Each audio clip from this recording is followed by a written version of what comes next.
গত মঙ্গলবার বাংলাদেশ অ্যাসোসিয়েশনের বার্ষিক বনভোজন হয়েছে বোনমাউথ সমুদ্র সৈকতে। বিস্তারিত জানাচ্ছেন আমাদের ব্রিস্টল ও সাউথ ওয়েস্ট প্রতিনিধি মোহাম্মদ কবির আলী। বনমাউথ সি বিচে বাংলাদেশ অ্যাসোসিয়েশনের উদ্যোগে বার্ষিক বনভোজন অনুষ্ঠিত। গত 5 আগস্ট মঙ্গলবার বাংলাদেশ অ্যাসোসিয়েশন ব্রিস্টল বাথ এবং ওয়েস্টের উদ্যোগে প্রতি বছরের ন্যায় এবারও বনভোজনের আয়োজন করে বনমাউথ সমুদ্র সৈকতে।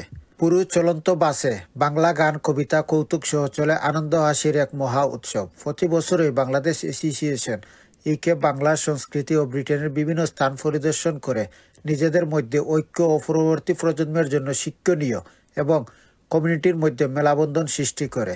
এছাড়াও আকর্ষণীয় পর্ব ছিল রাফেল ড্র, মহিলা ও পুরুষদের জন্য ছিল রশি টান ও হাড়িভাঙ্গা সহ অন্যান্য খেলাধুলা। আমরা কমিউনিটির সবাই মিলে বনমাউথ সি ফ্রন্টে আসছি এবং আমরা অনেক খেলাধুলা এবং বিনোদন এবং ফুর্তি এবং সারা বছরের যে বিনোদন সবাই ওয়েট করে আজকের এই দিনটাতে আমরা সবাই মিলে এনজয় করেছি। সবাই মিলে এখানে একসাথে ঘুরতে আসা এটা আসলে খুব ভালো লাগে। এটা খুব একটা সুন্দর আয়োজন। ব্রিস্টল থেকে মোহাম্মদ কবির আলী, চ্যানেল এস নিউজ।